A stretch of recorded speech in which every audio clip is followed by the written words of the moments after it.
Welcome to TalkAboutTopeka.com. I'm Chris Schultz. On this episode, I'm going to be talking with Nancy Harms, the manager of Findables for Midland Care. This episode is brought to you by the WIBW channels and global warming. I'm trying to get on its good side before it's too late, you know what I'm saying? So sit back, relax, and enjoy this episode because it all starts right now.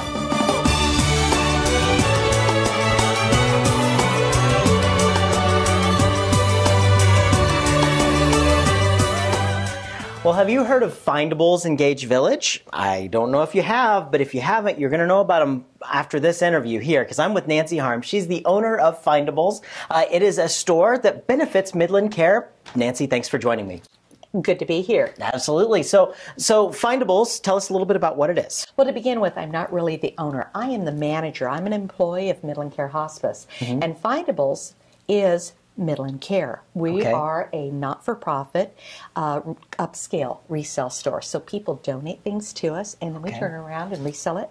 And all of the proceeds from Findables benefit the programs of Midland Care, hospice and palliative services across Northeast Kansas. And before we get into talking a lot about Findables, it's near and dear to my heart with Midland Care. My dad passed away, and he stayed at the hospice house, and it was absolutely wonderful for our whole family that it was there. And you know, until anybody is faced with that situation, I don't think they really quite understand the value of what Midland Care does. And I'm overwhelmed with joy that you guys are doing so much for the community, and there's a way that we as just John Q. Public citizens of Topeka can help Midland Care out by going to Findables. Exactly. Yeah, so tell us all about it. Well, Findables has been located for 2 years in Gage Village Shopping Center, which is on the north side of Huntoon, between Skinny's Sports Bar and Billy Vanilli's Cupcakes. And I think Allison has been on this program also. She has, absolutely. Julie's Coffee is right around the corner, Grover's Smokehouse and Joanne Fabrics. You know, everybody can find us that way.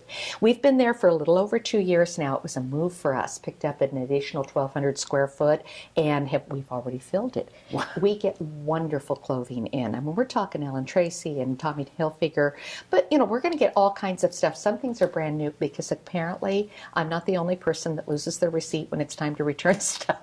Or people are just really generous and buying new things and bringing it to us. That's great. You're going to find men's things, women's things, accessories, purses, jewelry, scarves, outerwear, underwear, you know, all kinds of wonderful things. Well, that's great. And what's really great about it is that everything that's there is donated, that it's 100% going to Midland Care. Exactly. We pay for ourselves, and like I said, I'm not an owner. I am an employee. Matter of fact, we have 1.5 paid employees at Findables. I have an assistant manager, Sarah Johnson, and we're the only 2 employees. Everyone else that works there are volunteers who give graciously of their time and their talents and staff this store 6 days a week that we're open.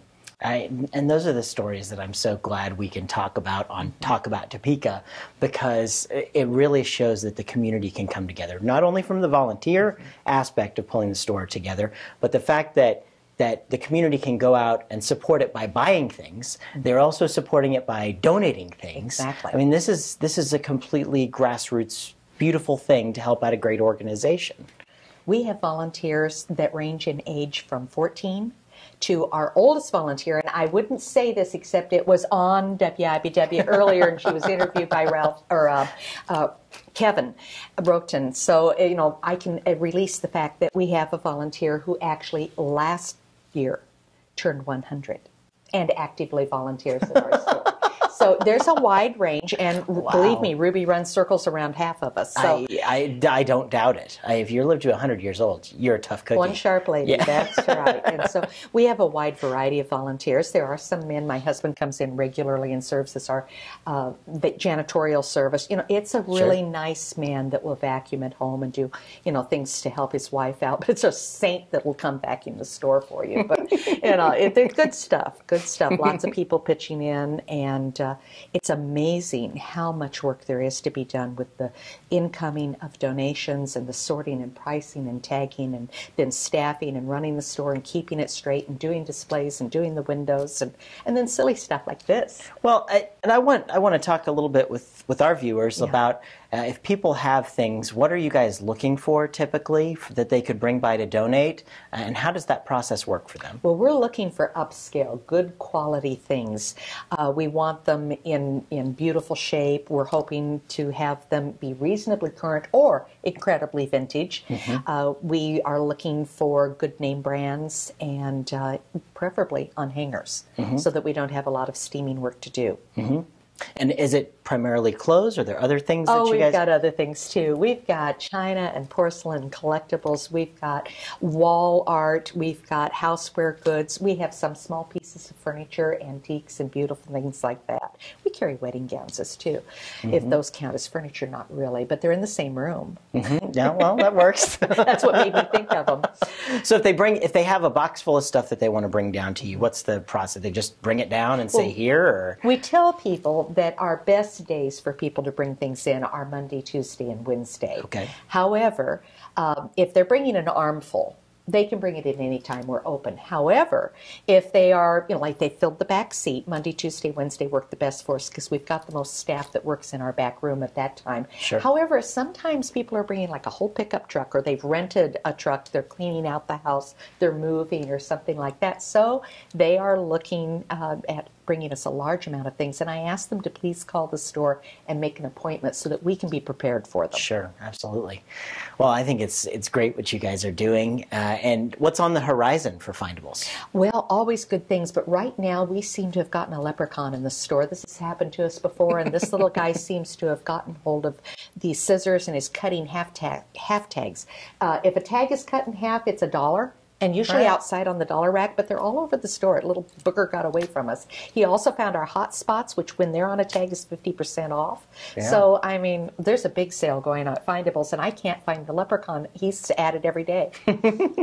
And the next thing that's coming up is our hat derby, which is a little bit different than a Kentucky hat. It is the racing of hats, and I'm hoping Break Room will put one in because it ought to be a lot of fun for us this year. And it's just a fun thing to do that people enjoy going out to our Facebook. Absolutely. And I do want to talk just for a minute about what was the inspiration behind Findables and it existing? How did that all come to fruition? Well, actually, the store itself is 20 years old when it was in its location at Fleming Place. It was originally known, that location was known as the Discovery Shop and benefited the American Cancer Association. But they ran the store for 12 years, and then at that point in time, I guess across the country, closed a number of their Discovery shops and contacted Midland and asked if they would like to assume the lease and buy the fixtures and take the store on. And a number of volunteers, including the manager at that point in time, stayed on to get the store running. Matter of fact, Ruby Gilbert was at the Discovery Shop the first month that they opened 20 years ago, as was Phyllis Corey. So, and we've got a number of volunteers who have volunteered longer than Findables itself has been in existence, but we came into fruition 8 years ago. Wow. What a wonderful story. I'm so glad you could come on the show and share it with us. And everybody out there needs to go to Findables, buy something. If you have any wonderful stuff that could use another home, bring it down to Findables and donate it to them. And just check it all out. That's really right. Appreciate you coming. You can find us on Facebook at Midland Care Findables. Upscale or a resale shop. If you get Midland Care Findables, you'll find us. Or on Facebook. But if you like us, that's another 5% discount. We've got all kinds of discounts. All right, wonderful. So like them on Facebook, find out all about Midland Care Findables. And I can't let you go, Nancy, until we do the notorious lightning round.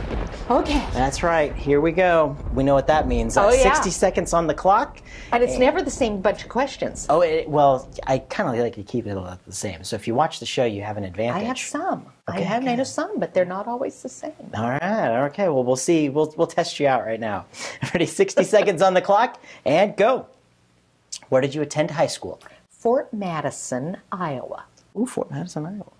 Very good. I knew that one. What was your first job? My first job, believe it or not, was working for a Dairy Queen-like organization called Eldred's Dairy. I was 15 years old, and they paid us 60 cents an hour and all you could eat. So after a month, I decided I couldn't afford that job. It might be about a month that I would do it happily. And I'm really not that crazy about ice cream anymore. For a month, they can keep the 60 cents. I'll just go for the ice cream. That's what I thought. If money was no object to you, what would you spend your time doing? I would gather my family up, make sure everyone's bills were paid, make donations, of course, because I'm a charitable woman, and we would do some traveling and seeing things that we can't go do right now. Excellent, excellent. Do you prefer cats or dogs? Well, we have a house full of cats and dogs, but I am a dachshund person. Oh, very nice. And final question, what's your favorite television show to watch every Tuesday night at 9:30 on my TV? I think it might be Talk About Topeka. Hey, there it is. Nancy, thank you so much. Oh, thank you. Good luck with everything that's going on at Findables and with Midland Care. Thank you so much for sharing the word with us today. It's great.